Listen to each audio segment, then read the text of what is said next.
जब असहाबे कहफ दाएं और बाएं करवटें बदल रहे थे तो कुत्ता क्यों नहीं पलट रहा था। हम में से अक्सर ने सूरतुल कहफ सैकड़ों मर्तबा तिलावत की होगी, मगर शायद ही कभी इस बात पर गौर किया हो कि कुरान ने कुत्ते के पलटने का जिक्र नहीं किया। हालांकि हमें बताया गया कि असहाबे कहफ को दाएं बाएं पलटाया जाता रहा ताकि उनके जिस्मों पर जख्म या सड़न पैदा ना हो। एक जर्मन तिब्बी साइंसदान ने कहा, एक दिन मैं सफर कर रहा था कि एक नौजवान मेरे पास आया और मुझे कुरान मजीद का तर्जुमा शुदा नुस्खा पेश किया। मैंने शुक्रिया अदा किया और उसे जेब में रख लिया। इरादा यह था कि नौजवान के जाने के बाद किसी को शर्मिंदा किए बगैर उसे कूड़े में फेंक दूं। मैं उसे भूल गया और जहाज में सवार हो गया। परवाज तवील और बोर थी। जेब में रखा वो नुस्खा याद आया तो मैंने उसे निकालकर वरक उलटने शुरू किए।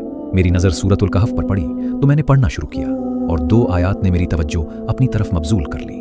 अल्लाह ताला फरमाता है, और तुम देखते कि जब सूरज तुलू होता तो उनके गार से दाएं तरफ हट जाता था और जब गुरूब होता तो उनसे बाएं तो तरफ कतराता हुआ निकल जाता था और वो गार के कुशादा हिस्से में थे। ये अल्लाह की निशानियों में से है। जिसे अल्लाह हिदायत दे वही हिदायत पाने वाला है और जिसे वो गुमराह कर दे तो तुम उसके लिए कोई कारसाज नहीं पाओगे। सूरतुल कहफ आयत 17। और फिर और तुम ख्याल करते कि वो जाग रहे हैं हालांकि वो सो रहे थे और हम उन्हें दाएं और बाएं करवट दिलवाते रहे और उनका कुत्ता गार के दहाने पर अपने अगले पांव फैलाए हुए था। अगर तुम उन्हें देख लेते तो जरूर पीठ फेर कर भाग जाते और तुम्हें उनसे खौफ आ जाता। सूरतुल कहफ आयत 18।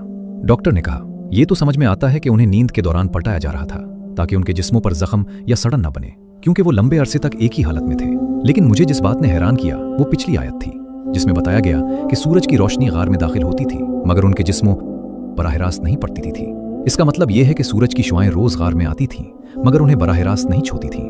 डॉक्टर ने कहा, तिब्बी तौर पर यह बात साबित है कि अगर किसी मरीज को तवील अरसे तक एक ही हालत में रहना पड़े तो कमर या जिस्म पर जख्म न बनने के लिए जगह हवादार होनी चाहिए और बिलवास्ता सूरज की रोशनी होनी चाहिए, लेकिन बराह रास्त धूप नहीं पड़नी चाहिए।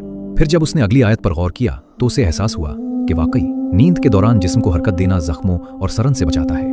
मगर जिस बात ने उसे इंतहाई हैरान किया वो ये थी कि कुत्ता तो नहीं पलटा जा रहा था, वो सिर्फ गार के दहाने पर अपने अगले पांव फैलाए हुए था 309 साल तक, मगर उसका जिस्म न सड़ा न गुल सड़ा। ये बात इस जर्मन डॉक्टर को मजीद तहकीक पर उभार गई। उसने कुत्तों की जिस्मानी बनावट फिजियोलॉजी का मुताला किया और हैरत अंगेज तौर पर दरियाफ्त किया कि कुत्तों की जल्द के नीचे ऐसे हुदूद ग्लैंड्स पाए जाते हैं जो एक खास मादा खारिज करते हैं। ये मादा जिस्म में जख्म या सड़न को पैदा होने से रोकता है जब तक कुत्ता जिंदा हो, खा वो हरकत ना भी करे। इसीलिए असहाबे कहफ का कुत्ता पलटने का मोहताज न था।